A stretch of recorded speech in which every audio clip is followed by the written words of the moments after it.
Zimmerman Farmers couldn't deliver What's that that? hog. Jay's old business. Deliver because of that gas. This conference will now be recorded. Oh, did the rain? Weather, thunderstorm. I was saying it's pouring down rain. Good. Hey, so we might get lucky. Right. They said no delay on the radio. They just announced 20 minutes. Are they doing 20 minutes? Like they did the last 2 minutes. No delay on the radio. Consent agenda. How many different stories? Yeah. I'm just kidding. A lot of screens.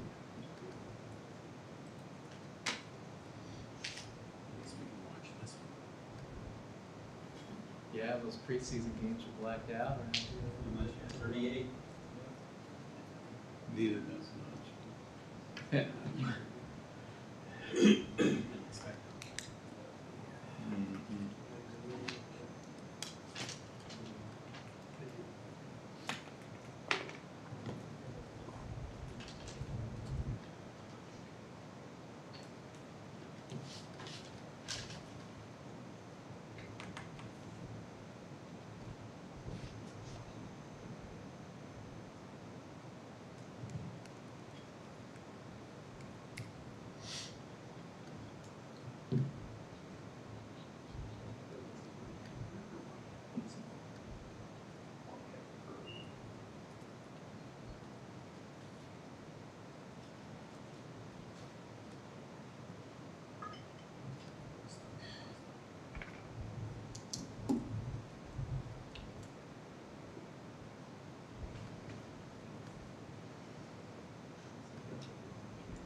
Okay, I have 7 o'clock.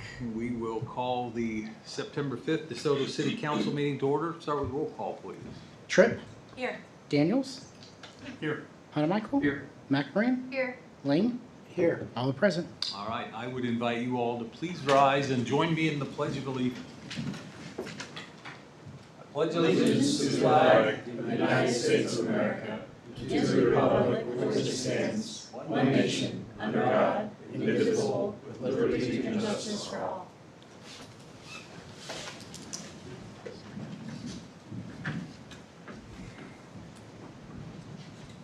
All right, our first item on the agenda tonight is a proclamation regarding World Hunger Month.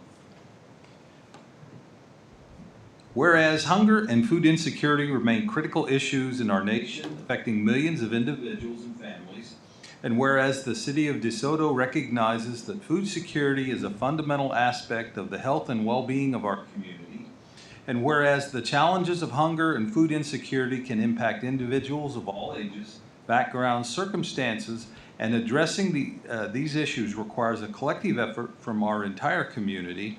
And whereas DeSoto is proud to support and partner with our community-sponsored food bank, which provides vital assistance to those in need, ensuring that every resident has access to nutritious food. And whereas Hunger Action Month is an opportunity to raise awareness, encourage community engagement, and strengthen efforts to combat hunger in DeSoto.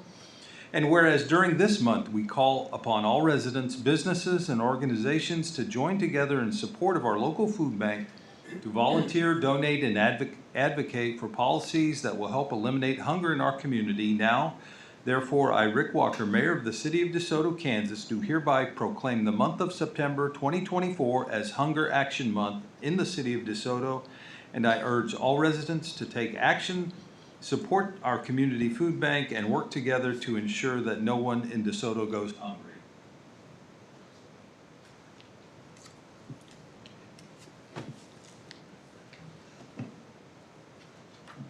Is there anyone to receive the proclamation? Do you want to, we have 2 signed and sealed copies. Was there Okay. We have to go we don't have a photographer here usually. We do a photo op. It's all right. Yeah, someone can probably sub in. I'm happy to do it if you want. It's all right. So we need one. I'll just All right. take a picture of myself with it. All right. Thank you very much. All right. Our next item is a public hearing relating to Resolution 2049 authorizing the issuance of $4,250,000 of industrial revenue bonds, property tax abatement, and sales tax exemption for Wildcat Curve LLC. And council, as indicated in the memo in your packet, essentially, you previously approved 4 million in IRBs, and so there's an increase of 250,000, and the applicant has requested those be added to the IRB. So we're simply holding the public hearing again since there is an additional amount of 250,000. Okay. With that explanation, I will now officially open the public hearing. Anyone wishing to speak to the resolution, please come to the podium, state your name and address for the record. I'm not seeing anybody, so I'm going to close the public hearing and we'll move on. We'll take that up under item 4C. Our next item on our agenda tonight is a presentation from Climate Action KC. Good evening. Welcome.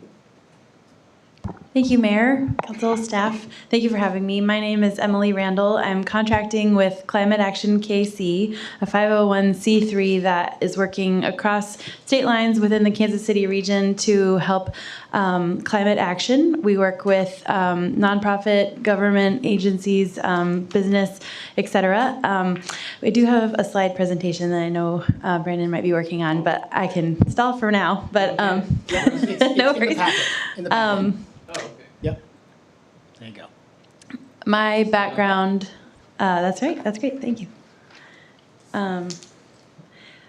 Do I have this? Or no, that's the sound, okay. So will you advance the slides, Brandon? Yeah. Are you, I'll- okay, You have to look over here. Okay, no worries, that's fine, thank you.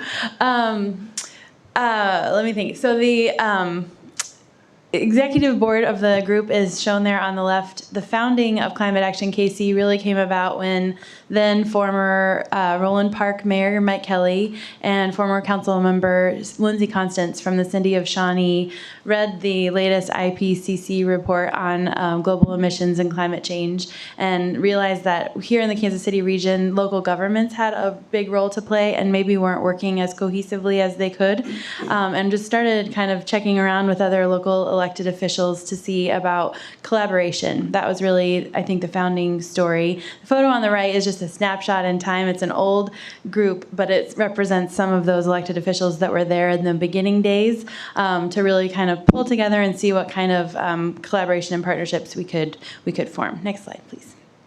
The first tangible piece that this group came together to produce was the Climate Action Playbook. That was in late 2019. So pretty rapidly, volunteer groups were using the climate action name literally and trying to give local governments action steps that they could take to help contribute to lessen our footprint.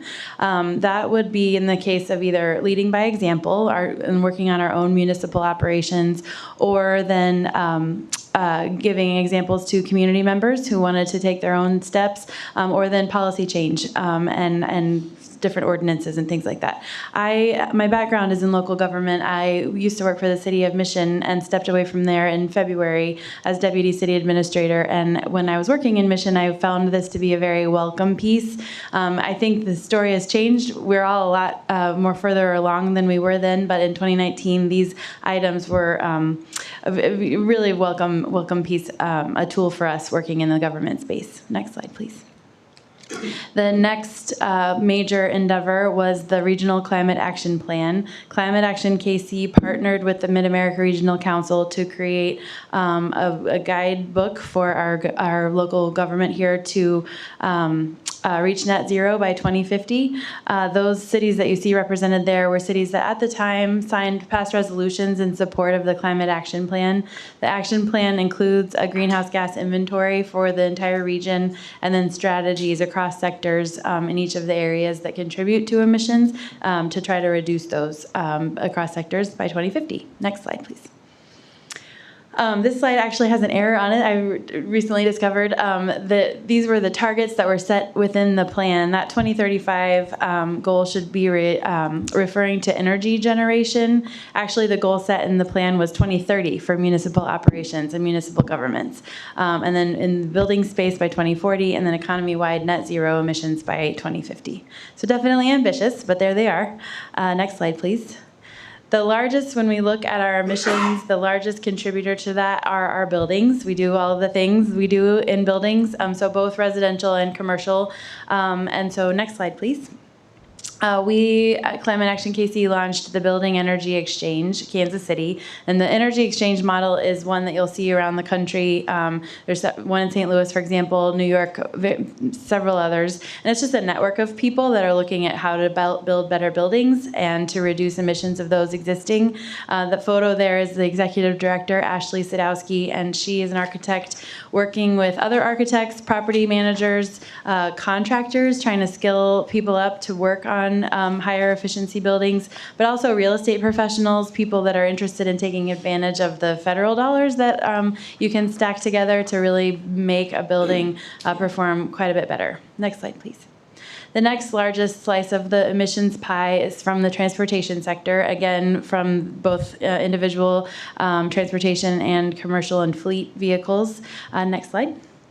So Climate Action KC in March of this year launched Plug-in KC, really targeting the adoption of electric vehicle infrastructure and also, again, funding to try to bring funding in. The event that you see there, Charging Kansas City's Economy, was an event we held last month at Black and Beach, really to target the impact that you all know quite well, the impact that electric vehicles are having in our actual economy. So retooling at our local automotive plants, the Panasonic and battery technology, and all of the offshoots of that, obviously. The photo there is Jamie Green, and he's contracting with us for this work along with Evergy, who's a partner in this initiative. Then the Climate Action Summit, probably one of the most visible outputs of Climate Action KC. This was, for me, the moment that kind of started it all in 2019, right at the beginning of the founding. This event, that photograph there, shows the people that attended the event at Johnson County Community College, and it was really just a time for people that were interested in taking action, gathering together and looking at how we could help. They have told a nice story, as we've had 2 others since that first summit. The next one will be in the spring of 2025, and these events are really times for people across industries to come together and share kind of leading technology advances, those from the government sector to come and talk about policy changes, people in the finance world talking about the financing and the funding and all those things, but also people that need to be inspired or allies coming together and just kind of figuring out that there's others of us that are working on these issues. Next slide. This is sort of what I might refer to as my portfolio, the local government peer workshop we held in June. That was anybody that was interested in a local government space that touches some of these issues, and you have to be a fairly large city to have a staff person, a full FTE with the title of sustainability in their title.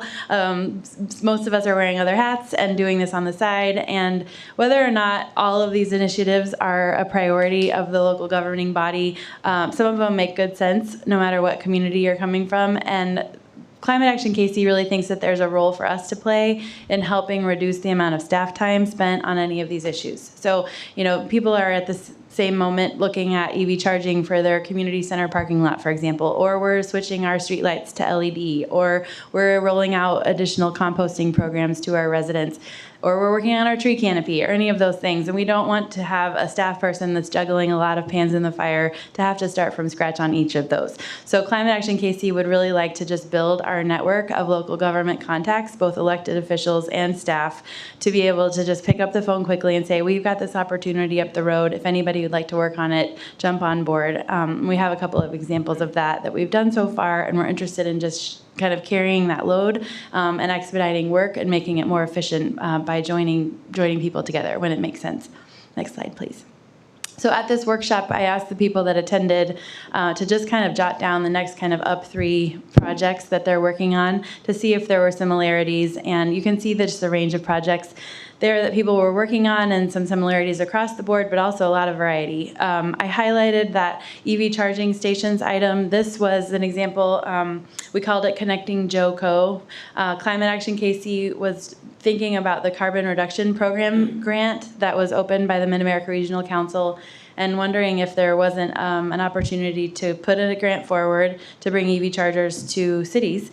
So focusing on Johnson County in this instance, called around. I was a recipient of that call in Mission at that time. And the question to us was, would Mission like to go in on this and get a couple of chargers at the 2080 match? We're going to hire an engineer and for a little bit of money have him go around to any cities that are interested and price out what a connection might cost for those chargers in whatever location you identify. And for me, that was an easy yes. It was so much less effort than I would have needed to spend otherwise. I would not have been in the position to submit a grant application. But as a result of that, 34 chargers are going in. The contract's being managed at the county, and the cities kind of just really had to sit back and point, and the work was done. So I think especially when we're talking about these big federal dollars and the effort that takes, working together for especially little cities really makes a lot of sense. And we hope that we can replicate that model in the coming months and years. In that workshop, we asked just what would be helpful for our group. So some ideas, model ordinances, roundtable discussions, even just referring contractors. That's often, even as an individual, the hardest step, right? Finding 3 bids, getting that going. So we wanted to just sort of ask and see what we could do to help staff, lighten staff's load, honestly. Next slide, please. So takeaways for you tonight. First, I just want to appreciate the time that you've given me to describe this. I just really want to build the relationships to be able to call you all when something comes up and to see what makes sense and see if we can work together in the future. We will have upcoming events. We're going to do out at Olathe Ford on October 5th an EV tailgate, which will be really fun, sports themed with some music and some things, but also test drives, but answering your questions and especially about the financing piece, just having really nice resources there. And then we'll be announcing the summit spring date here soon, and we hope that we can just collaborate in the future. So I'll take questions, or thank you very much. Any questions from council? All right. Well, thank you very much for coming out tonight. Thank you for your time. Appreciate your presentation.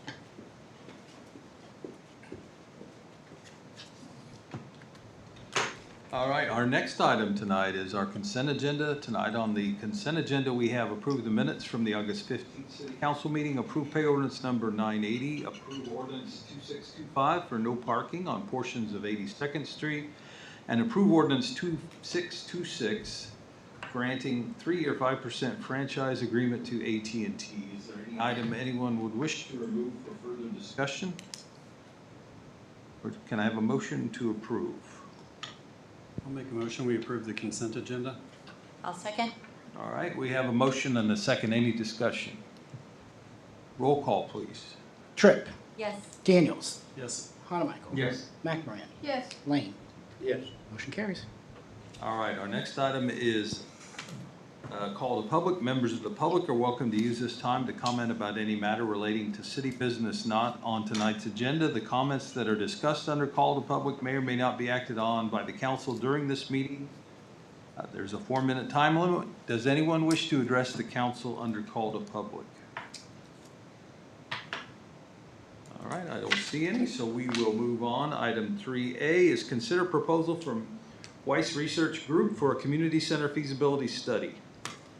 Good evening, Mayor and Council. As promised, we have a contract for your consideration today for a community center feasibility study. The vendor selected is the preferred vendor from the Kansas City YMCA. The goal of the survey is to get an understanding of the community's wishes for the city to construct a community center and daycare facility in DeSoto. The feasibility step is the first step in the process and a requirement for the YMCA's potential involvement. The survey will ask questions about financing the project and extend to zip codes and extend responses to members of the community and zip codes that are using our current Parks and Rec services. We have Kathy Morsey online representing the vendor. She can give you kind of a brief overview of the project and answer any of your questions. With council's approval tonight, We'll start developing questions later this month, and the findings will be available for the 2026 budget discussion. The not to exceed amount for this proposal is $38,900 with a 10% contingency. And with that, Mayor, I'll turn it over to Kathy. Okay. All right. Can I share my screen? I do have an outline that I could put up. Certainly, yeah. I think someone has to make me the presenter. Oh, man, now I answered yes too soon. It's How do I do down that? at the Anybody bottom. know? Yep, right there. You're right there, right next to the box. I don't want to share my screen. I want to allow Kathy to share hers. I thought it worked that way. Try it. I can't share a screen. Go to the participants. Can you go to participants? Yeah. With a little. If not, we can do it without. Let's see. I do have a button here to share the screen, but it says the organizer must make And me they the presenter. present there. There you go. Okay, I think we've got it figured out. Awesome, okay. How about now, Kathy? Now I have to figure it out. Okay, so hopefully you see an outline. It looks like I'm sharing it correctly. Yes. All right. Well, and Brendan already kind of went over the objectives or the background. And a lot of you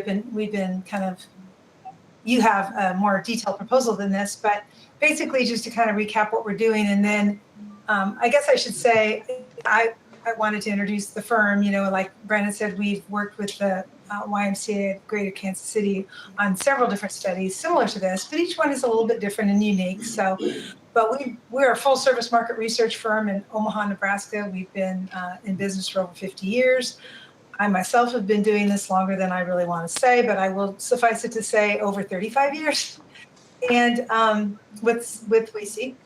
And so I've been involved in all of these studies that we've done with Mark at the YMCA. So basically, with these types of studies, we do it in two phases, and this one is no exception, where we do a random sample of the broader area, and we conduct those surveys by telephone. We typically we feel a sample of 400 is sufficient for that, and all adults 18 plus are qualified for the survey. And then we will work with you on sending postcards to the DeSoto residents, because they're going to be ones that are asked. We basically want to give everyone within the city limits of DeSoto the opportunity to participate in the survey. And we won't be able to reach all of them by phone, but they will all get mailed a postcard, and they can go to URL and enter a unique passcode that will be printed on the postcard that will allow them to do the survey online if they wish. And that the online version will be available in English or Spanish, but the phone survey will be English only. WEC will conduct all the interviews using our trained interviewers on our staff.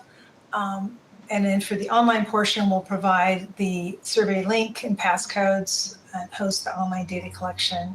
And we'll also handle the Spanish translation for you. Okay, trying to go to the next page.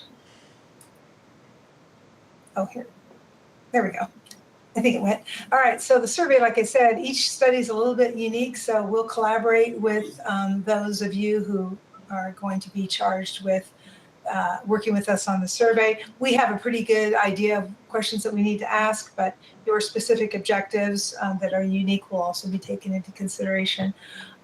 Typically, we allow for about a 12-minute phone survey. That's the average on-phone time. We think that we'll be able to address all the objectives in that time.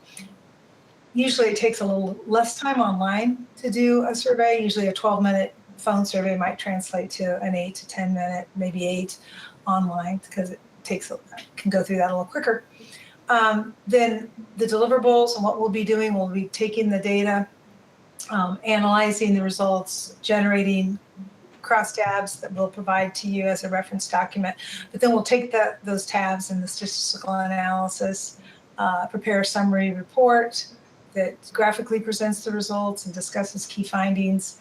And then we can come down and do a presentation if you like in person, or we can do it like this virtually, your preference there. And then this just kind of shows budget was already mentioned, but the time frame in total takes about 10 weeks from start to finish. And I just kind of broke down here about what each of those phases take. The data collection for the postcard will kind of happen simultaneously with while we're in the field collecting the data, the phone survey data. So that was really quick because I know there's a Chiefs game tonight, but anybody have any questions? Any questions from council? Just one question. In terms of, with your experience working with the YMCA, is there a kind of validity timeframe on a study like this after it's been conducted before they're going to want to take a look at a new survey instrument or new input from the community? You mean in terms of when you were collecting the data versus when you're going to use that information? Exactly. Right. I would say best practices, I'll tell you what, that's a really good question, but one answer doesn't fit all. I'll give you an example. We did a study in Prairie Village in late 2019, early 2020. Well, you can see what happened after that. It was the pandemic. So we ended up having to do that study again 2 years later. But I would say that as long as nothing major happened in the market that would impact, how people might feel about it, I would say you're probably at least good for 6 months, maybe longer, to when, we've got the sentiment of people and what their willingness to do, and using those results to project revenue and interest levels would probably still be valid for that period. Again, unless something major in the market happened. For example, if a competitor came in that we didn't know about when we were collecting the data, that didn't exist, for example, that could impact results. So it kind of depends. All right. Any other questions from council?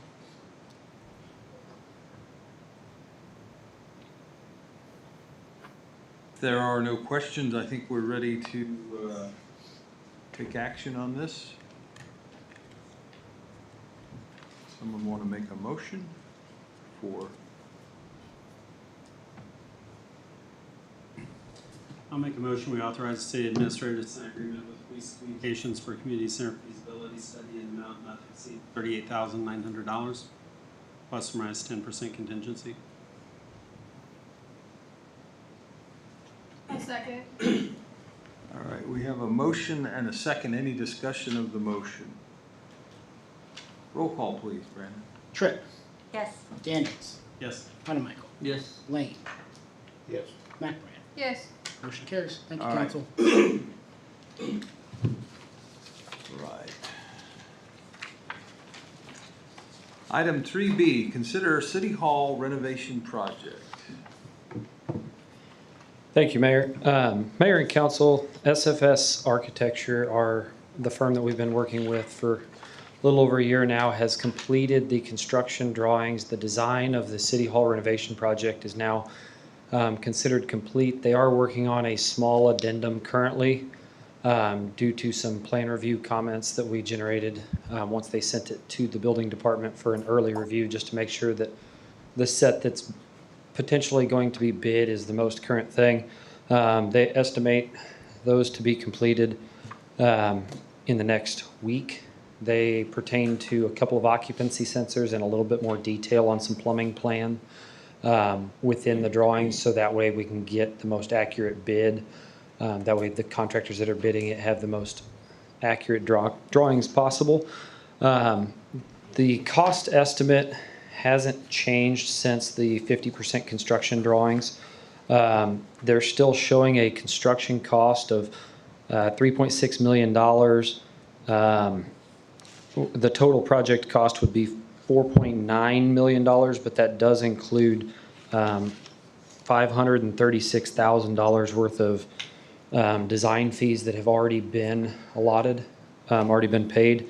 So the remaining amount would be $4.3 million based on their estimate, and that does include furnishings and equipment, as well as some AV equipment in all of the conference rooms to allow for video conferencing. What we're requesting tonight is just approval from the council that this is a project that we would like to send out to bid. Bids would be brought back before council at a later date. Currently, there's $2 million in the CIP this year for City Hall renovations. Not all of that's being used for design, so there is some funding left there if the project were to start prior to the 2025 year. The 2025 proposed budget currently shows this project being in the CIP with a bond being issued for the construction costs. So with that, I'll stand for any questions you guys may have about the construction documents or the estimate or about going out to bid. Okay. Any questions for Brandon? Cameron, right? Cameron, sorry. We can add Brandon too. He can take the questions, that's fine. Sorry. Couple, so the whole basement is indicated to be out and out alternate, is that? It's a deduct alternate a currently. deduct. We were gonna have them bid the entire project and show the basement finish as a deduct. Due to the fact that the HVAC and there's some fire suppression work that would have to be done, whether the finish work was completed or not. It would primarily be the restrooms, the kitchenette, and the office space with the ramp rework that would be deducted off of their total bid. Okay. So because when we renovate upstairs, it would remove all of that off of the boiler. Currently, the boiler heats upstairs and the basement level.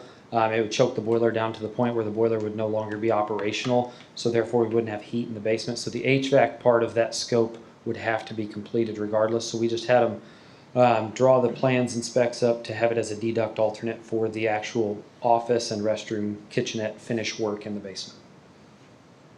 Okay. And then kind of comment about that before where it's got the Chamber of Commerce office space in there. I thought we talked about that we would finish out the hallway but not do the interior offices until we knew what direction the chamber was going to go. Because I don't know that we've got them. I don't know that the chamber board has made a commitment to Yeah. go this direction or not. Yeah, so the labels on that space haven't changed. However, SFS designed the space in a way that could be used for city offices or chamber office, regardless of what direction the chamber were to go, to prevent delaying the project and get all of City Hall designed at the same time. And that was such a small piece that if we had to rework layout or something along those lines, it would be relatively minor in scope. Given that we weren't 100% sure what the time frame on chamber direction and commitment looked like at that time. Is there any thought that for city uses that would be better as just a big open finished room for whatever alternative use it might be versus being chopped up into offices? Chopped up into offices. Yeah, I mean that's definitely a option. We haven't proposed it that way due to the Arts Council room. Kind of the mayor's direction was kind of being a dual purpose as a community room as well potentially. There's just a lot of unknowns still in the basement, and it felt more appropriate to design it as office space and then remove walls later than to try to design it as open space and then try to chop it up later. Or if during the course of construction, it can be done as a change order to take the walls out. Yep. Yeah, it's a relatively minor change to the scope if it did happen as a change order during construction. Yeah. So. Because then you do have the HVAC already installed at that point. Yep. So, yeah, so it's very flexible. No, that's all I got for my questions. A great space, great plan.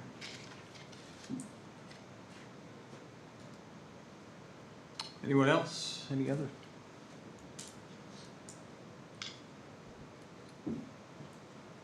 So I guess what we're being asked to do is not formally anything other than to just a nod or approval to go ahead and proceed to the next step, which is putting it out to bid, right? Yes, yeah, basically kind of a nod of approval that this project at this point seems feasible enough to send out to bid and not delay the project any while budget is finalized, things of that nature. Obviously, we're not committed to anything just by sending it out to bid. There would be some small costs with publishing the drawings and the bid package, but those are minimal that fall within the CIP this year. There would be no commitment on funding or anything of that nature until bids are brought back before council at a later date. So the bonding and payment for this project has been included in the budget projections that we have for 25? Yeah, that's right, yeah. So we're, Yeah. I mean, Yep. we. This year and next, yeah. And the intent is for a bond, now that we have the cash, so we don't need the bond to implement the project, but cash flow in the CIP does require bonding for this. I think we had initially estimated this at about $5.5 million, so we had that in the projection for a while, but it's right around $5 million now, so. Would that bond be one that goes to vote or just one we're able to do because? No, we don't, yeah, it's not a recreation project. Okay. I don't know if you want a formal poll or I can just, yeah. Any objections from council to proceeding to the next step? Not hearing any, please proceed. Yep. Thank you, Mayor and Before Council. you get down, I want to thank Cameron for his work on this. It really has been quite a lot of work, coordination with architects and engineers and all the disciplines that are involved there, site visits to other city halls around the area. He had 3 office chairs in his office the last couple of weeks, and people in and out trying them out and They're still hating there. every one of them. And I appreciate his effort. Brandon has also stepped in there too. This is a big effort. You know, had we not been doing $200 million worth of other stuff, this would have been the main focus. This has been the biggest thing going. So really appreciate his leadership there. Thanks, Cameron. That's good, thank you. Thank you. Item 4, new business. A, consider Charter Ordinance 29 regarding RHID incentives.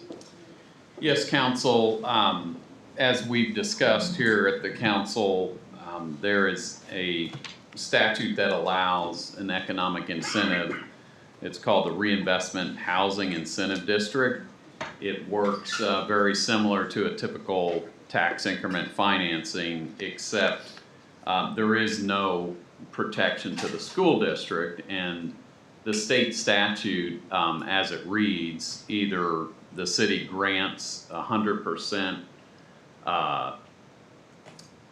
or it doesn't pass. And given discussions we've had with the school, this, RHID does potentially cut their taxes quite a bit. So by passing the charter ordinance, it will give the city flexibility that the city could approve partial RHIDs that are not at 100%.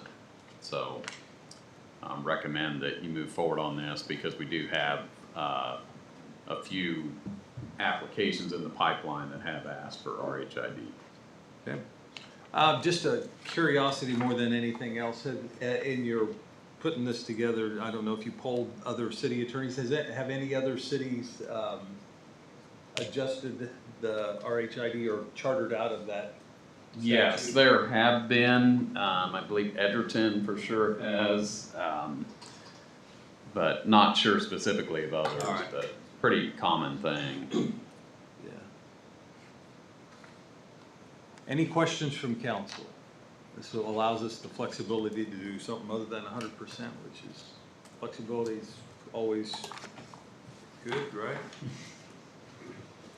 I'll make a motion to approve the Charter Ordinance 29 as written and attached pertaining to exempting the city of DeSoto, Kansas from the provisions of KSA 12-5250 and providing substitute and additional provisions on the same subject relating to reinvestment housing incentive districts. I'll second. All right, we have a motion and a second. Any discussion? Roll call, please. Lane. McMoran. Yes. Tripp. Yes. Daniels. Yes. Hanamichael. Yes. Motion carries. Mayor needs to vote. Oh, yeah, it's a charter ordinance. Yeah. Excuse me, Mayor Walker. Sorry about that. Yes. Thanks, Kevin. Good catch. All right. Item 4B, consider resolution 2048 regarding the assignment of incentive rights from Alcove Development to RAL Investors and approve two pilot agreements. Yes, council, so staff largely views this as an administrative measure. Essentially, the residents at Lexington, Dustin Baker's here, Alcove wishes to assign those development rights to RAL Investors. And along with that, approve the two pilot agreements, one for each phase of the project. So staff recommends approval. Any questions from council on? I'll make a motion to adopt the attached resolution 2048 as written, which in turn approves the pilot agreements, one for each phase of the project. Second. All right, we have a motion and a second. Any discussion? Roll call, please.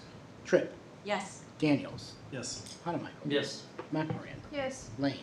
Yes. Motion carries. All right, item C, consider resolution 2049 amending resolution 1085 to authorize an increased amount of industrial revenue bond, property tax abatement, sales tax exemption, and assignment of pilot agreement for Wildcat Curve LLC. And council, this, again, largely administrative. This does relate to the public hearing item. Essentially, what's at issue is an additional $250,000 in IRBs being approved. Also, you're approving assignment of the pilot agreement to Wildcat Curve LLC, which is a different entity than what you approved back in 2022. Questions from council? I'll make a motion to adopt the attached ordinance 2627 as written. I'll second. Okay, we have a motion and a second. Any discussion? Roll call, please. McMorran, Yes. Lane, Yes. Daniels, Yes. Tripp, Yes. Hanamichael. Yes. Motion carries. All right. Item 4D, consider ordinance 2627 authorizing the city's issuance of industrial revenue bonds to Wildcat Curve LLC in the amount of $4,250,000. Council, this is the, you approved this project, I believe it was in 2022. The project is complete now, so now we're at the point of authorizing the bonds to be issued. Previously, you authorized $4 million in IRBs. Now the total's up to $4,250,000. So this is the last step in the process. So recommend approving ordinance 2627. All right, any questions from council? Yeah, Rob, you That's- used that ordinance number on the last motion. So Oh, missed that. you made a motion to approve 2627. 2627. Okay, well, And it got seconded and it all got voted on.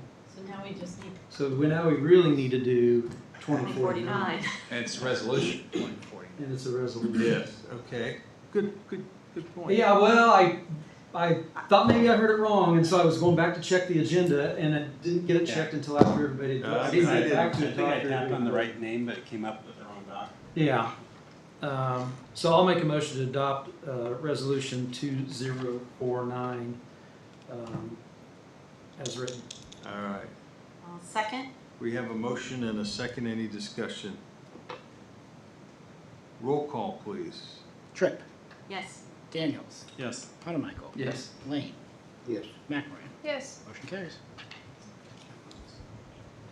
All right, now we are at E, consider ordinance 2628 regarding the city investment policy. Yes, council, I'll introduce this one, and then Mayor, with your permission, I'll turn it over to Jeff White and maybe Patrick, who's helped me out quite a bit with what you have in front of you. At the last council meeting, council directed staff to review our city investment policy and consider revisions that might be more advantageous to local banks. So we've had this discussion over the, actually started discussing this with some of the local banks here over the last several months and internally looked at our policy. I did provide a link to the current investment policy. Without getting in the weeds that I'm sure Jeff will get into, really we're talking about two pools of cash. One is money that's deposits that are needed on a daily basis to operate the city, and then the other is investments. They're handled differently by statute. For the deposit one, we are required to give the local banks the first look. With the investment ones, we aren't required to do that. It's been our practice for the last several months to make sure that local banks are included in that investment pool.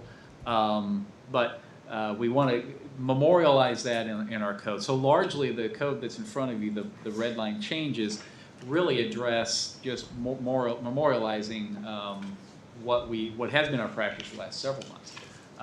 So with that, I'd like to turn it over to Jeff to explain a little more detail the mechanisms in place here. Mr. Mayor, members of the council, Jeff White with Columbia Capital. Mike, do you have that presentation? I'll take that as a no. That's a no. That's fine. Sorry, Jeff. No, that's fine. I will be happy to paint the picture. So Mike actually provided a very nice roadmap for my discussion tonight. So as he mentioned, cities in Kansas have two kinds of cash. They have deposits, funds that are required over the next reasonable foreseeable future to do things like cover payroll, make accounts payable, those kinds of things. And under state law, those monies have to be held in a bank, with a commercial bank with a physical location in the community that's designated by ordinance as an authorized depository of the city. Those dollars, while they are on deposit with those banks, are covered by FDIC insurance up to $250,000. Everything above that has to be collateralized in some way, so that if the bank were to fail, that the city would have either a letter of credit to draw on or securities that it would then take in its name that it could cash and hopefully become even in the process. It's sort of interesting. If I'd made this presentation 5 or 6 years ago, you'd all be rolling your eyes and saying, oh, banks never collapse, it never happens. We've had a couple in Kansas that have gone under already in 2024. One with a pretty catastrophic, sort of strange story to it, dealing with a phishing incident. And then the most notable recent one that interestingly was a California bank, Silicon Valley Bank, that probably everybody has heard of. We actually have a client, you have a peer here in Johnson County that was impacted by that. They use a payment processor that actually has Silicon Valley Bank in the background. So there was a period of time during that failure when they were unable to process their accounts payable. So we live in a very interconnected banking world. All right, so that's the first bucket of cash, deposits, and those remain on deposit in a commercial bank with a physical presence in the community. At any point at which the city determines that the funds on deposit won't be necessary to meet those upcoming expenses, it can declare those as idle funds and turn those into investments. So we actually have, with investments, two kinds of investments. As Mike mentioned, one is this concept of idle funds. That was deposits that are effectively surplus funds and not needed for immediate expenditure. And then we have capital and bond monies. And in Kansas, those capital and bond monies are actually treated differently than the idle funds. All right, so two kinds of cash, deposits and investments, and two kinds of investments, idle funds and capital and bond money. So let's talk about idle funds for a second. Idle funds, when we take them from deposits to investments, they must be bid to qualifying banks, which are banks that have a physical location in the community, before the city can invest in other permitted investments under state law. We do not have a long list of things that we can invest in besides bank deposits. It's effectively U.S. Treasuries, U.S. agencies, a limited number of municipal bonds, and a few other things along those lines. But it's really that, and municipal investment pool is the other one that comes up. Pretty short list. But we have to bid those idle funds to local banks before we look at those other alternative investments. Banks may bid. They don't have to bid on those funds, and our experience across Kansas is sometimes they do, sometimes they don't. And the bank bids must meet or exceed a statutory rate, which is set every week by the Kansas State Treasurer. And if they do meet or beat that rate, those funds must stay in that local bank. If the bank bid, if the banks don't bid, or if the bank bids don't meet that statutory rate, then at that point the city has the ability to use those other alternative investments, treasuries, agencies, munis, municipal investment pool. One quick note that we found out, we started managing the city's investments in late 2022.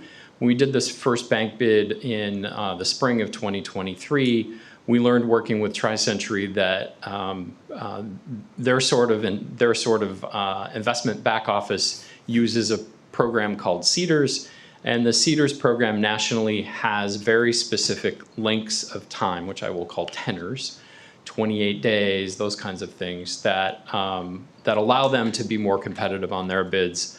So we went out with our first bid at 30 days. They said, hey, if you can do 28, we can get a better rate. So we've now modified our bank bids to match those CEDARS terms to help them be more competitive along the way. So big picture, when we talk about managing the city's investments, we actually look at it really sort of the same way you'd manage your household investments. If you think about it this way, the city has, as you know, you just went through the budget process, multiple city funds. Every night, at the end of the night, each one of those funds has cash in it doesn't need. And if you pool all that cash together from all those city funds, you have pooled cash, right? So think about a big pot of money in which every city fund has some ownership in that money. We're actually managing the city's investments at that pooled cash level. The fact that they belong to the individual funds is interesting, but just barely. It's much more efficiently to manage it at that level. We actually break that pot of cash into 4 different buckets. The first one we call primary liquidity. That's really your checking account. That's really where the deposits live. That's money that you need, again, to pay payroll, pay AP, those types of things. A secondary liquidity account. This is sort of the perfect storm. You have a low bank balance month and you have a high unexpected expenditure month. We've got readily available, but funds invested for a little longer term than overnight, like in your checking account, money available. This might be like your personal savings account you have linked to your checking account.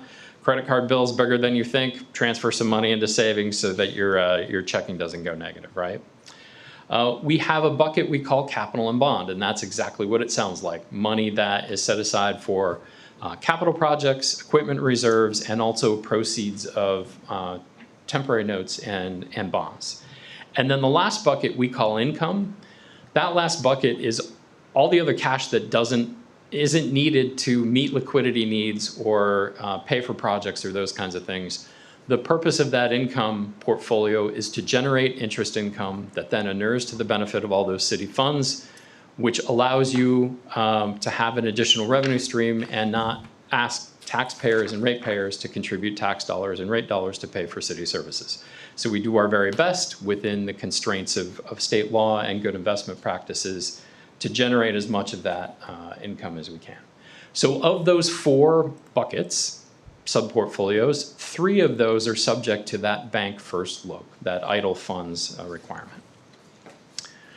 I did have a chart in here which is going to be a little challenging to describe in full, so I'm just going to give you the highlights. At the end of June 2024, the city's investment portfolio was just over $106 million in total. 88.5 of that roughly was related to the Panasonic monies that the city has available to pay for water and sewer projects associated with bringing that plant online. About $6 million of those proceeds, in addition to that 88.5, were bond proceeds. And so that balance, which is roughly $12 million, is other city funds, capital monies, idle funds, those kinds of things. There's actually a chart in the memo in your packet that I'll talk about, the one with the blue bars and the orange bars. There we go. Thank you, Mike. This bar chart shows on a monthly basis the total deposits. So these are the local deposits in the two local banks starting in December of 2022 and every month moving forward. Blue bars are Tri-Century, and the orange bars are Great American. And a couple notes on this. One is this chart shows really, really effectively the normal ebbs and flows of city cash, right? So you get sales tax receipts every month, but you get property taxes basically twice a year. End of January, beginning of February, and then again in June. You can see that then you're flush in January and your balances start to decline. You get to the summer. Summer tends to be high cash demand. And if you think about it, it makes total sense. You're paying lifeguards, you're paying other temporary folks working in your parks. You're also doing lots of capital projects, right? And so you start to see those funds go out. Then we see sales taxes start to catch back up a little bit, you start building balances, and then fortunately you get to January again, and you start building those balances again. A couple notes on this chart. So since we started working with the city at the end of 2022, the city has declared deposits as idle funds on 2 occasions. That was in the spring of 2023. We did bank bids on those, and we kept all those funds in the local banks. So there's no month on this chart where the city has seen money flow out of deposits and into investments away from the local banks with respect to these local deposits. The other note I would have here is we ended June with about $7 million in the local banks. Our target for the combination of primary liquidity and secondary liquidity, which is sized based upon the historic cash needs of the city for the 3 years prior to us coming to work to manage the investments, is about $1.25 million.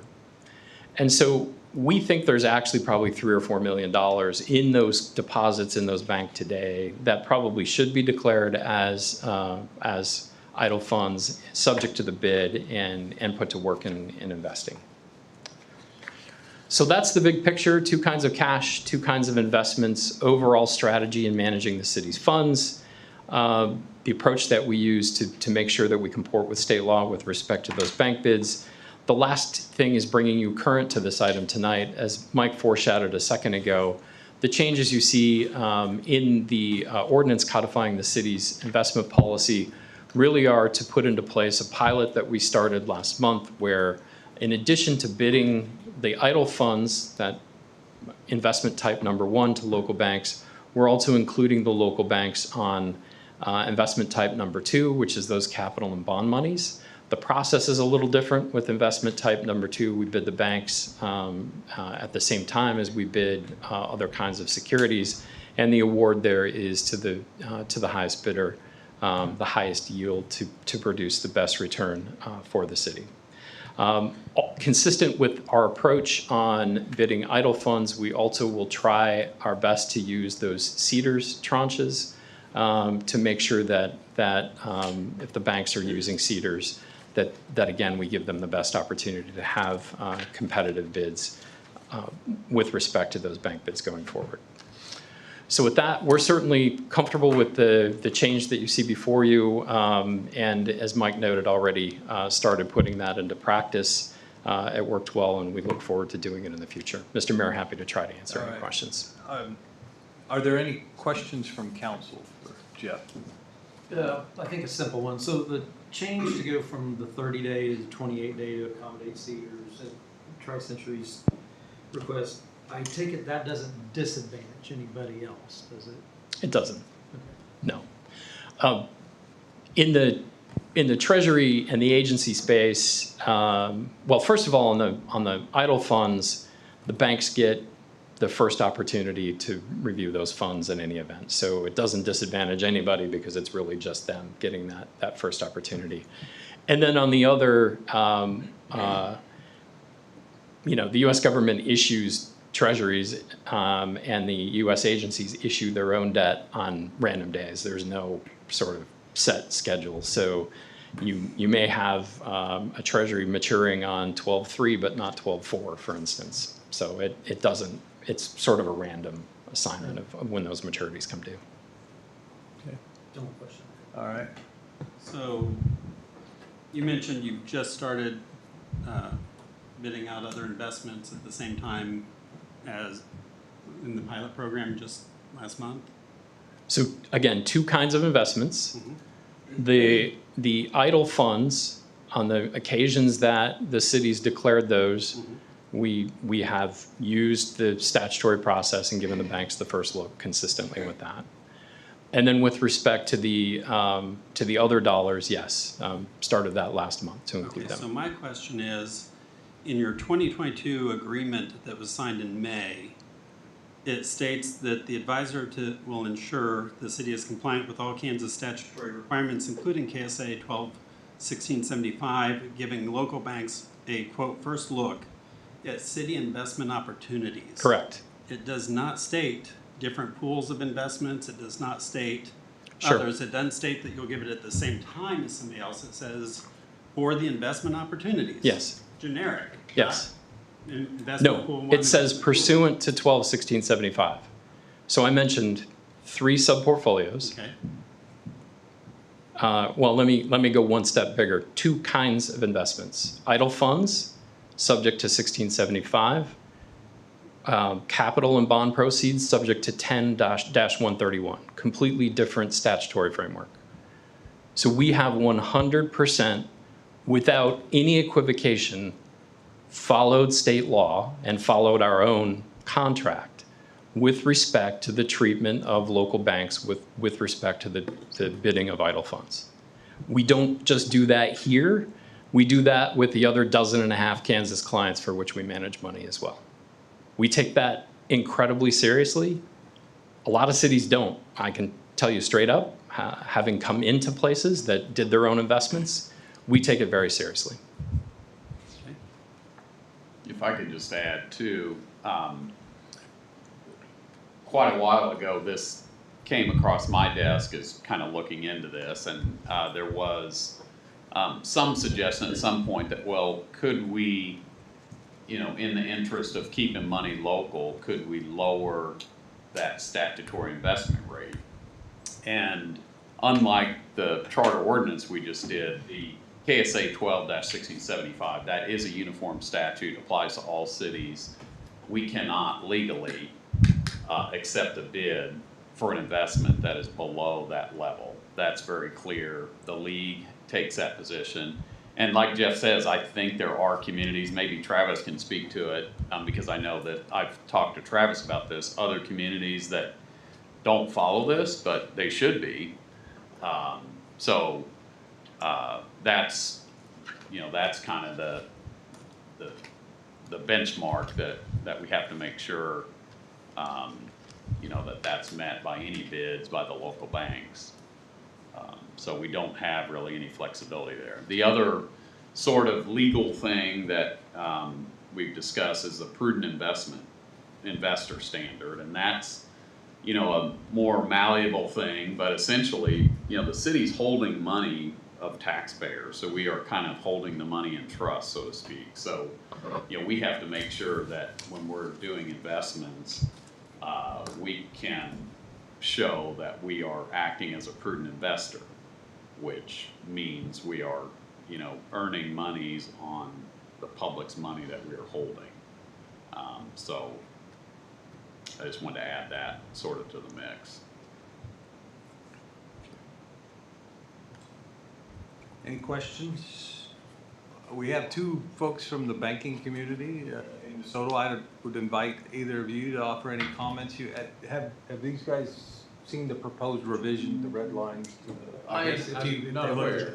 Yeah. If you guys would like to speak, but if you don't, you don't feel pressured. No, I think we both want to share. Okay, Yeah. just deciding who gets to go first. Yes, we're gonna do rock, paper, scissors. All right. You won. Okay, Council, Mayor, thank you for the opportunity to speak. I'm Travis Six with Tri-Century Bank, headquartered here in DeSoto, Kansas. I am the CEO and co-chairman of the bank. We have for many years enjoyed a great relationship with the city regarding use of funds. That's been a beneficial relationship both ways. as well as Great American. And we're two local community banks that are fortunate to be in a community like DeSoto, and able to do what we do for the community. So, there are several things I want to touch on here, and this could be a while. Before I get into what I was going to say, maybe I can address what Patrick had just mentioned. And let's just say the statutes that are out there can be very confusing. And you could read it, and I've read it over and over again. But these statutes were put into place and debated and gone through many, many times for the benefit of keeping local funds local.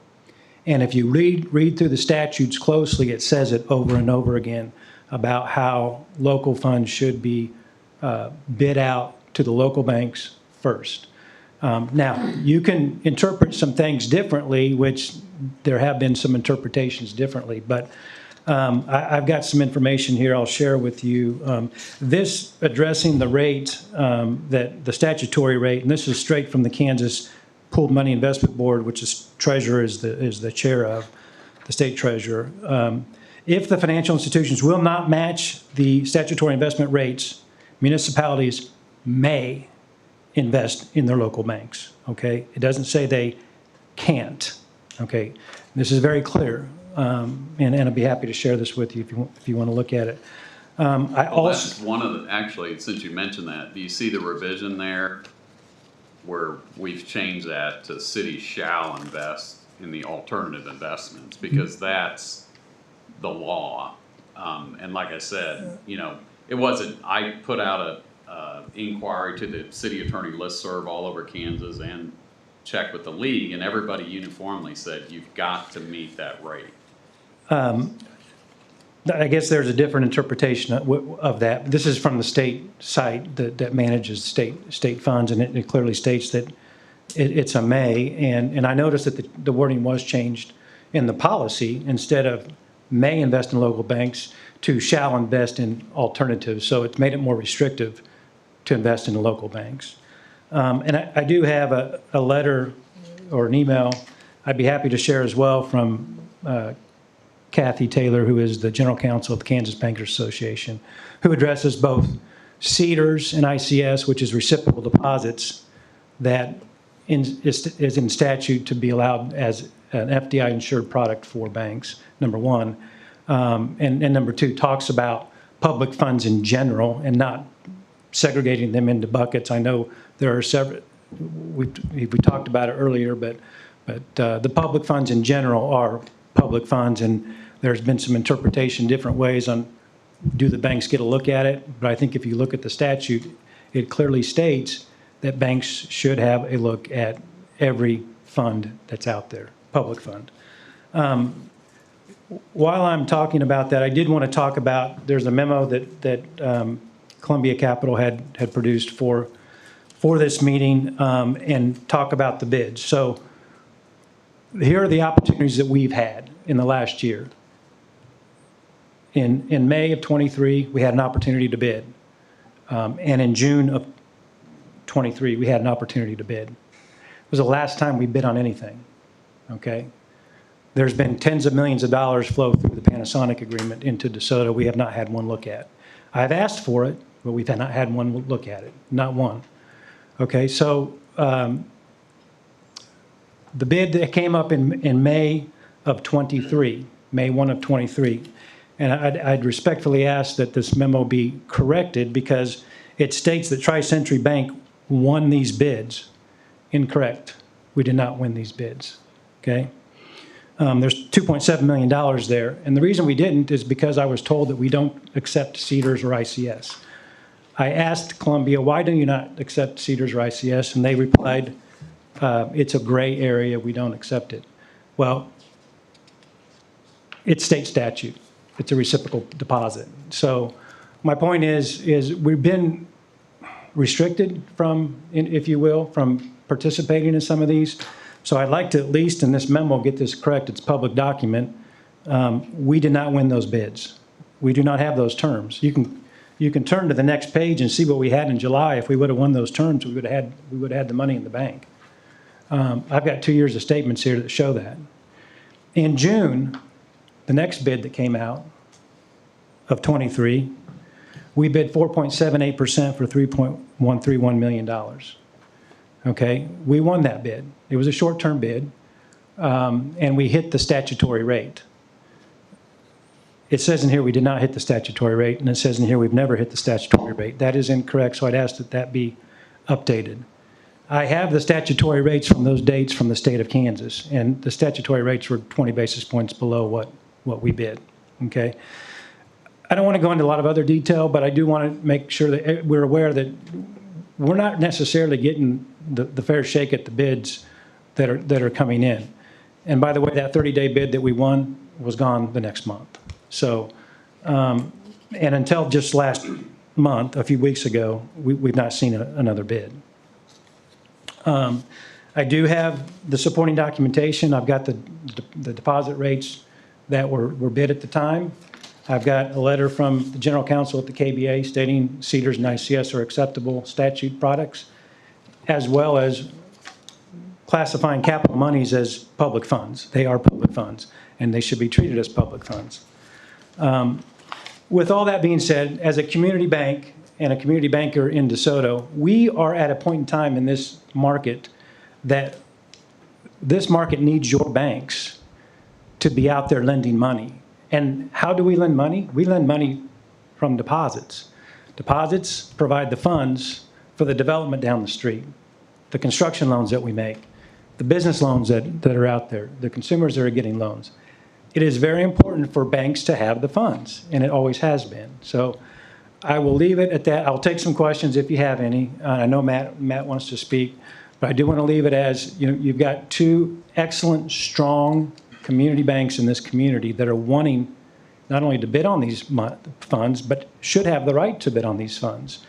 And we will put it to use. We will put it to use for economic development in the city of DeSoto. And that's why the statutes are written that way. It's been addressed many years. I will touch on one more thing. The state is formed a special committee again to relook at public funds because it seems that some things have been interpreted a different way. But that is going on right now. A joint committee between the state Senate and the House has been formed. And the KBA, and I am the chair of that committee at the KBA, will be working on legislation to make sure that if there's any doubts or unclarity in some of this legislation, we need to clear that up. And so that's what we're working on. But we have the decision locally. I believe you can make that decision to keep funds local. And that's important. It's very important to the economy here, and especially in the state that we are in with the needs that we have locally. Your local banks that are putting that money to work need the funds to do that, and we need that help. So I'll take any questions right now. I know Matt wants to speak. Yes. Can I get a copy of the letter you mentioned that your indication that that change does not have to be made, that the city can discretionally invest below that rate? Yeah, I'll give you this is straight from the state site, and then I'll give you a letter here. Now, the letter addresses a couple different things from the general counsel at the KBA, but I'll give you these two. Yeah, because I'll be happy to take a look at that.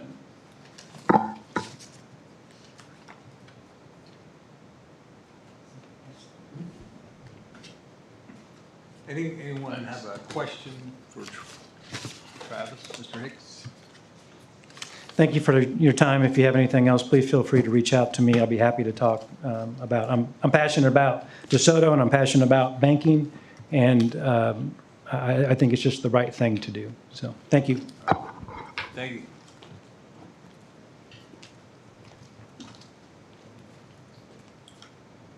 I didn't wait for it to be called up, so everyone ready? All right. Ready. I'm Matt Little. I'm with Great American Bank, Senior Vice President. We have a branch here in town, headquartered in Lawrence. And want to thank Councilman Daniels, thank the mayor and the rest of the city council. We've had a great partnership with the city as well for years, and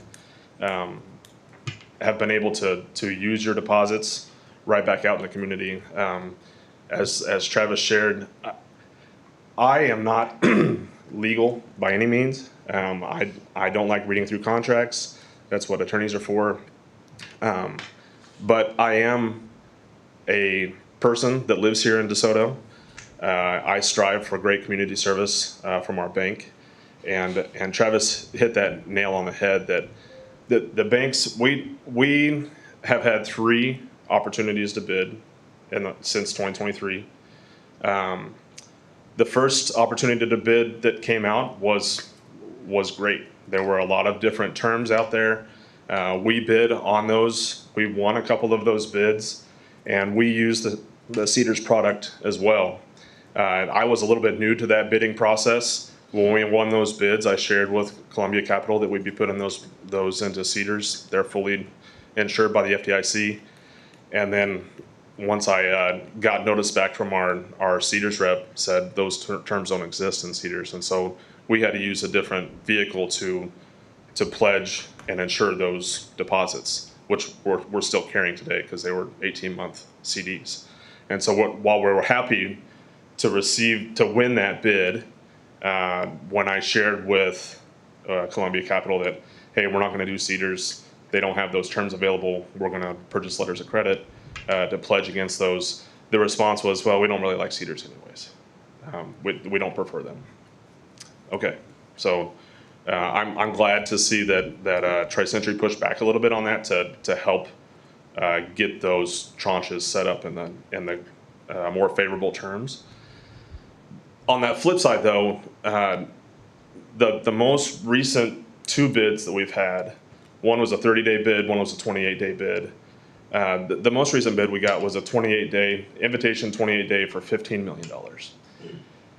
The majority of the funds that are on deposit are with Schwab, when you look at those buckets. Schwab's not doing anything in DeSoto. We are. And when you send us an invitation, not you, when we receive a invitation to bid $15 million to hold it for 28 days, we can't give your customer, your community member down the street a loan for 28 days. That's a loan shark. We can't secure that loan for 28 days with $15 million. We can't secure 15 million loans for 28 days with $15 million.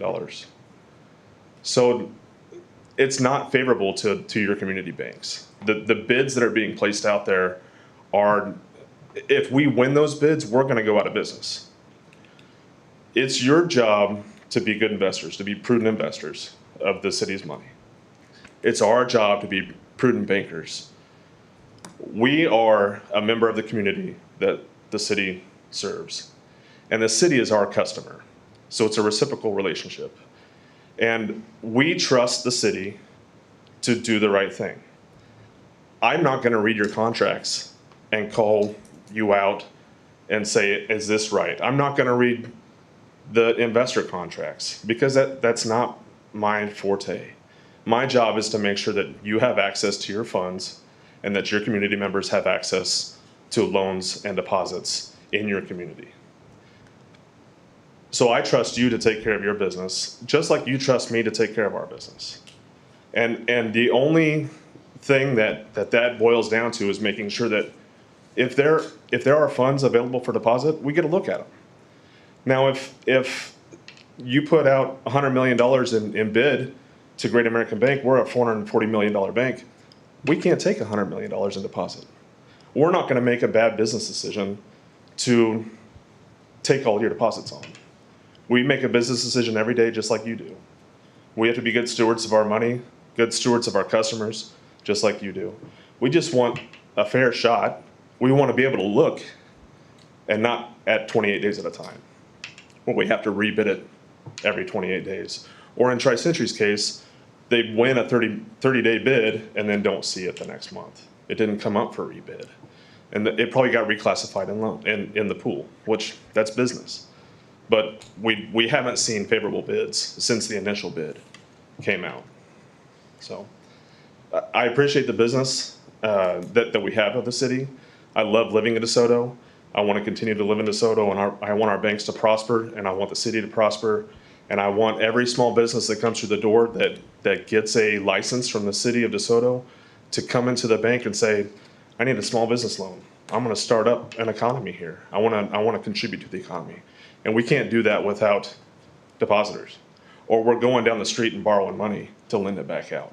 And that's not what we should be doing. Any questions or anything I can answer? How much of a decline in investment from the city to, in your case, Great American, did you see once Columbia Capital came on? Well, the amount of money that we've held on at Great American Bank has gone up because the city has taken on so much more money. We've had a long-standing relationship with the city and thankfully been able to hold your operating accounts and provide those pretty much free of service to the city. As far as investment accounts and investments? No, your operating accounts, yeah. I'm asking investment. Yeah, so we had some Cedars accounts prior to Columbia Capital, and those have rolled off, and we have completely moved away from Cedars because it didn't make sense from a business standpoint to have both Cedars and a second pledging source. So in my day-to-day now, I am recalculating the city's balances to make sure that you have proper letters of credit. And as your cash flow goes in that curve, as we looked at earlier, I'm canceling a letter of credit and reissuing a letter of credit the same day to make sure that you're fully insured. And if you're not using Cedars, you're having to capitalize. We are collateralizing our loans with the Federal Home Loan Bank of Topeka, and then issuing a letter of credit to pledge for you to be able to draw on if something were to happen at the bank. The impact of that on your bank versus using Cedars? Well, it's a huge overhead expense because I'm balancing your books every day. But as far as the cost goes, we have to remove whatever letter of credit that we have pledged to the city is not available for us to use to fund in a different source of the bank. So it cuts into our contingency funds. But we want your business. That's the biggest point here that I think Travis and I are both trying to make, is that we want your business, and we just want to get a fair shot at it, so that we can continue to be your partner in the community. And we want you to be our partner in the community. When someone comes to the bank and says, I want to start a business here. I saw a for rent sign across the street from the bank. I need a loan. Oh, let me introduce you to somebody at the city too. It's reciprocal, because we all love this community. All of us in here.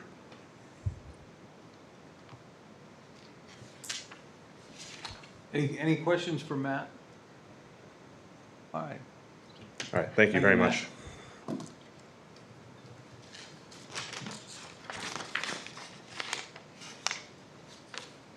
Mr. Mayor, may I impose on you certainly. for 30 seconds for clarification? Yeah. I just want to say this again, and Mike, if you could pull that graph up. No dollars have left deposit in your local banks to be invested outside of the city of DeSoto since we've taken over your investment management.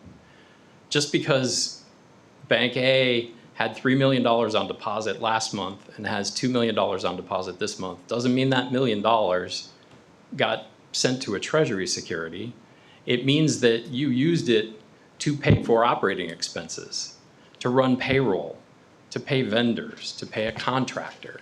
So I want that to be crystal clear. If the deposits at the banks are lower today than they were when we took over, that's only because of the normal ebbs and flows. You can see in the memo that in the bank bids that we did in the spring of 2023, that all those dollars stayed locally.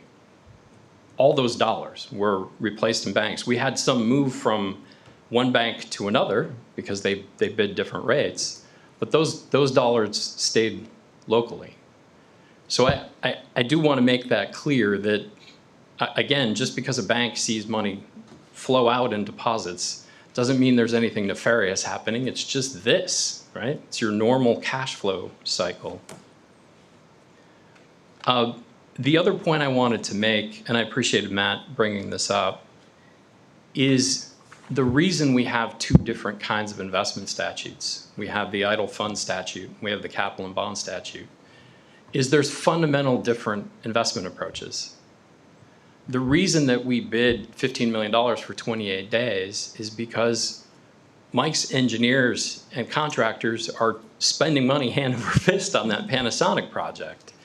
And we can't invest that $15 million for 18 months because those bills are going to come due in the next 45 days.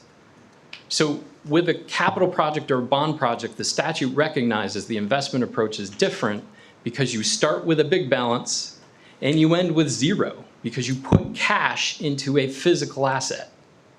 And that's why the statute gives us a difference. If you look at 1675, the idle fund statute, it says thou shalt not invest for a term longer than 2 years. The legislatures didn't want cities taking massive risk on market value of securities by investing 5 years or 10 years out. It's a great way. You invest for 10 years, the market value of your security declines, then you need the cash. Then what do? You sell at a loss, you vaporize principal. That's exactly what the legislature was trying to avoid by only giving us a 2-year term. If you look at 10-131, the capital and bond investment statute, it doesn't have a maximum maturity requirement. It says you can invest those funds to the point at which you need them. So if we have a draw schedule that runs 5 years, we can match the expected investments to mature when we've got those payments that the engineers have projected they're going to need 4 years and 6 months from now. Or on certain kind of bonds, you have a debt service reserve fund, you fund it at closing on the bonds, and that thing stays outstanding for the term of the bonds. It could be 40 years. That has to be invested. So again, we have fundamentally different approaches for how we're managing those funds. And I appreciate that they can't do anything with 28-day deposits. I totally get it. No, individuals don't come in for 28-day loans. Right, I mean, loan sharks do that, right? But at the same time, we have an obligation as your fiduciary to manage those funds to make sure you've got cash available to pay your bills. It's just a very, very different approach. So again, just because funds leave deposit doesn't mean they're invested away from DeSoto. In fact, that's never been the case here. Not happened so far. Will it happen? Probably. I mean, you can see the results of that last bid we did in December, where the local bank bid was a 0.5 percentage point lower than the winning Treasury bid. There was a $7,000 difference in an interest income to the city on one investment for 1 month period. $7,000. You extend that out over a year, you're talking about $1 mill's worth of property taxes. Jeff, can you speak to how the statutory investment rate is calculated at the state each week? Yeah, they basically look at the U.S. Treasury rate at a variety of tenors. So they're setting, the state is basically setting the minimum rate at what the Treasury rate is. And I think the concept there is insured funds, they're insured by the federal government at the end of the day. U.S. Treasury, it's insured by the federal government at the end of the day. So it's a same benchmark. Thank you. Thank you. At the risk of not just going back and forth, I'm sorry. It was asked point blank by Councilman Daniels if we have seen a decline, and my answer was no. We've seen an increase. So Travis nor I, neither one said that we've lost money. We're not giving an opportunity to bid the additional funds that the city's taking in. And we want to continue to, we want to grow with you and be a good steward of your money with you. So yeah, we're not saying you're taking money away from us. We're saying you're not giving us an opportunity to bid your additional funds. So.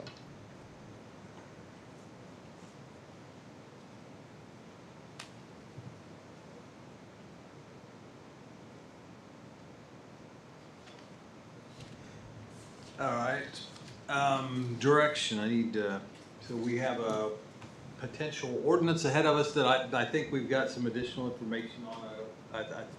I would imagine I mean, I'm happy to talk to whoever, the letter you gave me doesn't have a name on it, so, but I'm happy to talk to whoever, but I'm looking at the statute and it looks, I mean, I don't know how we allow an investment to go out the door underneath that statutory rate, but, you know, I'm happy to talk to whoever's telling you this, and, you know, I can share what I have, but I don't think it's possible.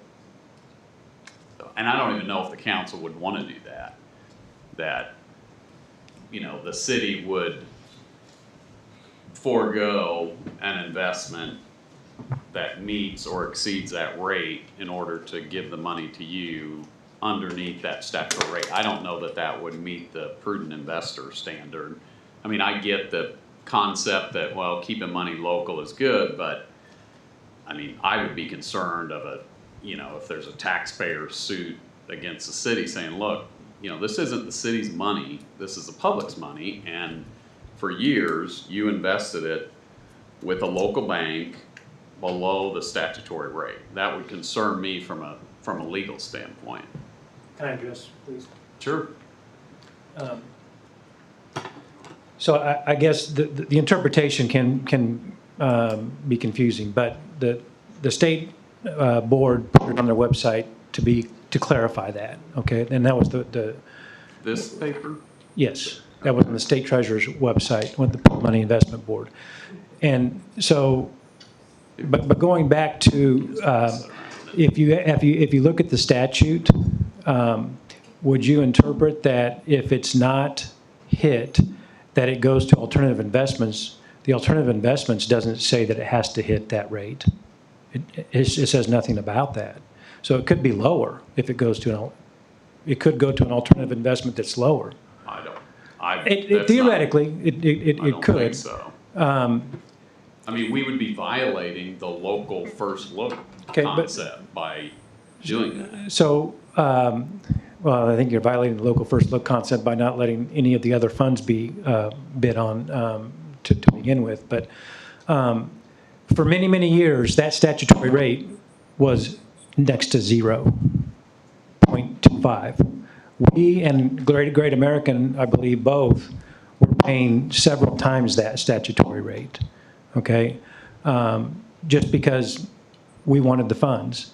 And there was no reason to take it out to bid. But the confusion in the statute, and I know there's confusion, it's not clear in my opinion.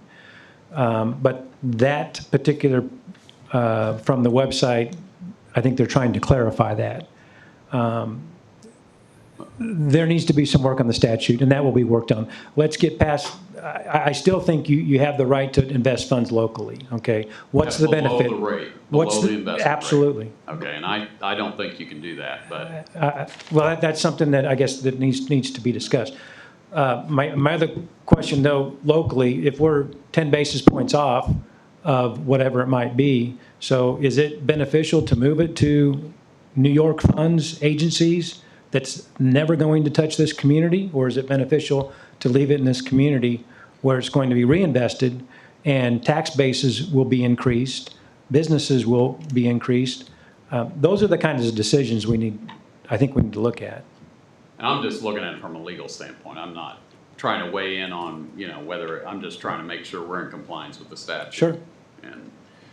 And that's not considering these other funds. I'm talking about the KSA 12-1675 that sets that investment rate. Sure. To clarify, and have we lost funds? I know Matt's answered that question. We have seen a decline in funds, and so compared to where we were a few years prior. So that has happened. And as a percentage of the total funds right now, we have somewhere around, I don't know, 6 or 7 million total between the banks out of 106 million. So that's a pretty small percentage. And then secondarily, why wouldn't you give, if you're going out to the market, why wouldn't you give the banks at least a shot of invest? Why wouldn't you at least ask them, here's a 1-year rate, Okay, our one-year CDs have been in the 5%, both banks have. That's about the rate that you're getting on those investments. The other thing is you're not taking out the 60 basis points that's being paid on an annual basis to your money manager. So if you... Not even close. Not even close. That's what the agreement says, so 60? I wish. 15 basis points a quarter? Per year. I believe it. Well, maybe I interpreted it Paid by wrong, but... quarter. 15 basis points divided by 4. Okay. It says 15 basis points on the average for the quarter. Maybe that's... Not maybe, 100%. Okay. Happy to give you the invoices. Very good. Sorry for the misinterpretation, but in reading it, I interpret it in that way, so... Let's be fair both ways. Okay. But the net rate, my point is the net rate, we ought to be looking at that net rate. Okay, you've got a fee that's involved, take the fee off of whatever that rate is. Those are my points. And the last thing, I guess, and I'm sorry for carrying on, but there is a difference between keeping that deposit local and maximizing 20 basis points or whatever it might be for a agency investment, keeping that deposit local. It's hard to measure. There's a study out there that shows that. I forwarded it to Mike before and the mayor, but there is another study being completed. It should be done in October that shows there is a difference between what you might get as an agency and what you might get by keeping that money local. And that will be shared as soon as we get that study. Okay, thank you. By the end of '25, the $80 million is going to be zero, basically. Not quite, but yeah. That's the schedule and scale we're headed on that biggest tranche or chunk of money, which is and it's getting spent in big chunks every month. So the long term. I'm just thinking back. Starting on the council, we had an electric utility fund that was $1.5 million, and we had maybe $700,000 we had in monthly operating money. I mean, that's what we had. That was and that was all local. That's what we were investing. So we had $1.5 million that was probably more long term. We had $700,000 that, and now we're in that we're going through money at we are increased the volume such that pool is now $6 million that we're working in our local banks with on the operating fund. So I mean we've gone through some serious change, some substantial changes here in the last year, 2 years. The couple things I agree with. Both bankers said that money does. We got to have money in the banks to loan money to develop, to see economic growth in our community, and it's the best. It does the greatest good for our community if that money that funds development comes from the community as well. That way, it's wealth in the community that stays in the community, and lifts us up, rather than money from outside that might, come in, opportunities for us there. But it's just the 2000 study that Travis shared that tried to quantify, what that local benefit brought, and it's been a while since I read it. It's dated, but it's a hard thing to quantify. It's that. Well, is it? If they're within 1/10 of a point, and is that enough to take a local option to bring greater value to the community than to invest in something that provides a greater return? But with that, I think the other thing is our attorney's interpretation that we frankly don't have that ability to have that flexibility. And until the Bankers Association and the legislature get together in your committee, we're to be safe and to be conservative, we need to follow that advice of counsel and invest in the way that we believe meets the statutes. And when I contacted the league, they had researched this previously. If you want to talk to John Goodyear, the attorney at the league, said they had researched this exact issue on a prior occasion, and their legal position is you have to get that bid, you have to meet that rate. Our policy is if you meet it and another investment meets it, then you're gonna get that money. But I found no support to say that if you're below that investment rate, that money can go to your bank. So, but again, I'm open to anything else, you know, but I'm just trying to keep things legal. The same token, if there are funds that we can invest in the term that our local banks can comfortably bid on, then I think I agree, they need an opportunity for whatever, you know, what part of these investment pools we have that it's favorable for them to provide bids on. So I hope that we've accomplished that in what we're proposing in the red lines, in the changes we're proposing, but I'm thinking maybe we need to revisit this at a future meeting to verify that Travis and Matt have had an opportunity to review the proposed changes, if there's any other information that they're able to provide that would provide some direction that we could incorporate that. But sure, I'm open to that. And I'll quit blathering on and let anybody else ask a question or comment. Now, it was at the last council meeting I asked for this to be brought up as a discussion point. I was surprised to see the packet come out with a potential amendment resolution to it. I was not informed of that until the day the packet was coming out. So as we've seen tonight, there's definitely different opinions, different things. There's a lot more that probably needs to be looked at. I'm not comfortable voting on a resolution at this point or amendment. I'd rather see it tabled, and I would make a motion for that. But at the same time, we've heard consistently from both banks, they want an opportunity to bid, and they haven't seemingly been getting that opportunity to bid. And that's where we need to make sure that they have an opportunity to bid on the investments, on what's available. Yeah, Panasonic's money is here through 2025, but that means there's some 6-month or potential 12-month for parts of it. There's other ways that it can be looked at. What I would probably, with the differing opinions and things like that, love to see is more of a committee that includes our banks to where they're in Columbia Capital, to where it can be talked through and come back with a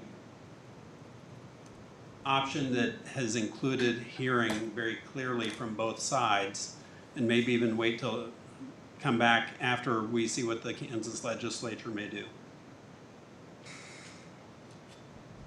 I'll just say the marching orders I got from Mike was, we want to maximize to the full extent that we can offer investments to the local bank. So that was it wasn't like, you know, it was, we want to do everything and anything we can do to maximize the money going to the local bank. So that's what we prepared, to stay within the law, but maximize the money going to them. But yeah, I think you clearly stated that with the addition of D in there. Yeah. You know, you very clearly put in local preference. And I would be negligent as a council member if I didn't take our legal counsel's advice and opinion and believe that an interpretation of what's heard at a meeting is more valid than that. And yeah, I also believe in the prudent investor situation. While we're dealing with very, very large sums of money, maybe part of just a blanket request is, and I think we heard it, is you're not going to bid on $15 million for 28 days. And so if that's the case, then we know, you know, it could be an exercise that occurs with every issue, but if we know that the answer is going to come back the same, I guess you still get the exercise of saying no every time. But I think even if there were that opportunity to invest it at a rate below the state rate, the statutory rate, then it becomes a matter of practice of, well, how low are we willing to go? I think that, I agree with you there, Patrick, is that we're fiduciaries of the taxpayers' money, and we need to get the best we can. We need to maximize the local investment and get the best we can. So, but I'm fine with tabling it. But I do think that the language is good language. Yeah, prior to the discussion tonight, I read the red line and had interpreted it the same way Kevin did, in terms of, I saw this as giving, stronger local preference and codifying that. But it does sound like there's some additional discussion to be had. My intention when I read this, I was like, yes, of course, we do want to give this local preference. I'd be very interested to see that study coming out or piece coming out in October. So I look forward to you sharing that with us, Travis, because anything that we can do to better understand how, if and how it can be quantified, the impact of keeping those dollars local, will just help us to continue to be, good stewards of the taxpayer money and good stewards of the community. I agree. Okay. Nothing to Yeah. All right. But I agree with you. All right, so we have a motion to table, a second. Yeah, I'll second it. All right, all in favor of tabling, say aye. Aye. Opposed? All right. To be continued. Great. We'll discuss. Thank you all for missing the first half of the Chiefs game. No, thanks for being here. It's good problems to have, right? Yeah. For our community. So we'll work through them. We will move on to our budget discussion. Yes, Council, I saved our lengthiest budget discussion for this evening. I hope you'll appreciate. From page 1. No, page 1, starting at open your hymnals. Thank you. Actually, quite the opposite. We do have in your hands, in your packets, is the final draft that I've called of the entire budget document book. We appreciate Brandon and Bonnie's work getting that put together. We've now reconciled all the different sources of projections and the Questica budget and all the other things. So we've got a document now that's finalized. So just very quick, some highlights from that. If we're going to put out a press release, and we are going to put out a press release about this. The budget hearing is set for September 19th. I will be out of town that evening. I apologize for that. Can't be avoided. But once that is finalized, again, we notified, we made a public notice for a revenue neutral rate hearing. And obviously there is also a public notice for the adoption of the budget. The reason we did the revenue neutral rate hearing was out of an abundance of caution. We can report to the community that the budget you have in front of you meets the revenue neutral rate. So in effect, we didn't even need to hold the hearing. But we're still kind of going back and forth. We may need to prepare a resolution to exceed it and then vote not to or take no action. But we will not have to pass a resolution that we're going to exceed revenue neutral rate here. We will be able to tell the community that we met that revenue neutral rate, which was set by the county at 13.78 mils. So that represents a 1/3 reduction in our mill levy. So the press release, when it's all finalized, we'll be able to say that we've reduced our city mill levy by 1/3. So what that means for the average homeowner in DeSoto was that if you look at your tax bill from last year to this year, you'll see that your, on average, residential property tax value went up by 9%, 8.5%, 9%. Your value went up. Normally that means higher taxes. Well, because we've reduced these, you'll be paying to the city 25% less tax than you did last year, even though your home value went up 10%. So we've put that in dollar figures, about $180 for the average. We can do it, based on different levels, but that's the main message. So we are able to do that, and we have talked about the reasons why we're able to do that, the revenue streams, the sales tax, far exceeding our expectations, and ironically enough, investments on income on this Panasonic, this $80 million in Panasonic, to no small degree, a result of Columbia Capital's work in investing vigorously those dollars to the tune of almost $2 million so far. We expect that to approach $4 million by the end of, by the time we spend all that money. That and some other revenue streams allow us to reduce that mill levy while increasing city services. So the increase in city services include $1 million road maintenance, whereas last year it was half of that. So we've doubled our annual road maintenance budget. We're transferring $2 million just straight to the CIP. $2 million cash transferred to, it's pool cash, don't worry, Matt, but to the capital improvement program, which we will initiate an overhaul and a discussion about what we're going to do with that coming up this fall. We are on the law enforcement side. We've added a power shift deputy, so we now have 2. That's a $235,000 a year increase over 2 years ago, that sheriff's contract. So we've increased the police patrol at that time. Next year's budget, we're adding 4 new staff. So we have a building maintenance position, utility billing position, IT procurement, and an inspections position. Those are in the budget. And on the CIP side, we're going to be implementing $31 million of capital improvements, hardly any of which we're actually paying for. So those are, that's all part of that $200+ million of capital improvements. On the water and sewer side, no water rate increase at all, and a modest 2.5% increase on the sewer utility for next year. That's the press release on the budget. So a very good story to tell, one that we're excited to do. And on September 19th or September 20th, we will formally, if all goes according to plan, be able to do that. The budget document, it's largely an internal document for our own, policy making, for administration of that budget through the year. But the formal budget is actually contained in the last 20 or so sheets of your packet. It's the state budget forms. They look archaic and boring because they are archaic and boring. But the very last page of that packet is the notice of public hearing and revenue neutral rate hearing I talked about at the beginning. A revenue neutral rate let me get this a little bit bigger, 13.78. And the way rounding and the state budget forms our mill levy is actually going to have to be 13.776 so that we don't collect $1 more in property tax money next year than we did this year. It's rounding in that state budget. So we're meeting that.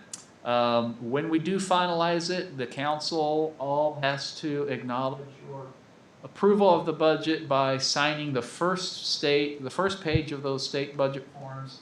And of course, it's not bringing up the preview, but you have it in your, it's essentially laying out the mill levies and the total tax collected for those funds. So with that, I'll stop, answer any questions you might have. Certainly appreciate everybody's hard work, appreciate Brandon, Bonnie, again, all the department heads, the utilities, Joe as well. These budgets for the water and sewer are very complex on a normal basis. And next year, we're going to be commissioning and bringing online 2 brand new treatment facilities. That's really hard to budget. And so a lot of these policy decisions we made, behind the scenes, a lot of work goes into all that. So very challenging budget process this year, very rewarding, exciting story to tell. I'm glad to be able to tell it with you. So, I'll stop. Any questions, Mike? Not directly related to this, but directly related to the budget. How's the new budgeting software working? It was a challenge getting it stood up. I think as I became more familiar with it, I'm more impressed by it. The next step is really to 5-year projections. It has the ability to do that. We really haven't. We're just trying to stand up this year. I think it's going to work really well. The integration there is something that'll. I think everything we wanted from it, we'll be able to see. Yeah. Anything else? Anyone else? All right. Thank you. Okay, thank you. All right. Well, that concludes new business. We have no executive session, so we will let you continue. Mike, do you have anything to add under your advisory? Only that I will be out week after next. I'll be out of town. So if you have anything for me, make it next week or the week following. All right. Patrick? Nothing for me. All right. Thanks. Brandon? Nothing for me, just I'm gonna be out of the office starting tomorrow.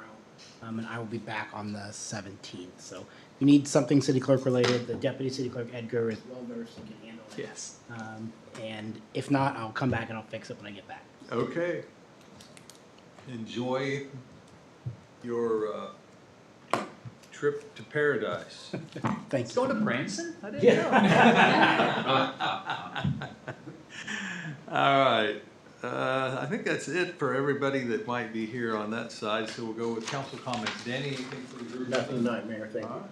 Victoria? Rob? It's out there, but I'll probably be virtual the first meeting in October. Okay. I'll be in Texas. All right. Well, Courtney? looking out to that first meeting in October, I will be out for that meeting. Okay. I was gonna say, I should be able to be, I should be able to. Now this is more important. This became more relevant. That's why I came back in was, that's when I'm headed to Waco for the half Ironman race, but that Thursday night should be just kind of hotel and should be available, so it should not be a problem to be virtual. All right. I will be on a trip to Italy. I will not be logging Not on. gonna be plugged in. All right. All right. Kevin? Two quick things. I was getting my ice cream fix at Chills recently, and the owner talked about the potential of getting a couple of parking spaces signed up as 30-minute parking. Mike, I'd mentioned this to you as well. There's nights like when the church is in, people are parking in the spaces in front of his store for the entire evening, which causes problems with his customers. Of course, with Force of Nature Brewery and things that are bringing more activity downtown, people are parking long term. So he looked at like the post office's signs that say postal patrons only, and wanted to know if there was a potential of getting a couple of spaces signed up as 30-minute parking. He asked about coming to the meeting. I said, you can, but I said I would bring it up as well. So I'm just advancing that. I don't know what the process is. I think we Yeah. had the conversation. Yeah, After we you did. shared that, I said, in my mind, adding a couple like carry-out spaces for KJ's would kind be of at the another same time, location. so that there was a spot for people Yeah. to Or even just 30-minute or 15-minute right. parking there. Mark them for a shorter duration Yeah. so that someone that's gonna in for a longer time doesn't. Yeah. So they're free to roll over. And it's one or two on each side of the street. Yeah, right, so that, Is that strictly just a I don't know if public an works ordinance is needed issue? for that. We have a section in the city code that lists all the no parking areas within the city, so probably should just bring back an ordinance amending that. So you mean kind of like what we did tonight in the consent agenda? Yeah. Yeah, Mhm. yeah. And would limited duration parking be under the same ordinance Yeah. as no parking? Yeah. Okay. okay, great. Um, What's number 2? Number 2, I will miss the next meeting. Okay, So I will be absent, same meeting that Mike's absent. Then I will be here for the meeting that you're absent. all right, that's good. Well covered. Well covered. All right. I don't have a good photo, but Whitney is at the conference. I don't know the group. 3CMA. Yeah. But she won an award for the city on, and I'm sure she'll be here to share something. Digital Interactive Electronic Newsletter. She won a first prize, first place award for that. A round of applause. It's called a Savvy, and I thought it said Sammy, and I said, "You want a Sammy?" No, it's a Savvy. But we'll have her come share when she's back in, and Mike's back. So sometime down the road. That's all I have. Can I just ask one question on these limited parking? do you think, should we talk to all the businesses down there to Well, see? that was a conversation Rick and I had, was if we're talking about this, when KJ's came up, you know, I don't know if there's others, but kind of like you said, as long as you got a couple on Probably each should side. poll, or just decide that, how many. I mean, even if like KJ's and Chills are the top two that you're thinking of, talk to them and see if they'd want those in front The of them. bank may, Great American may want some as well. I don't know if you have conflicting times when. As long as we get ice cream.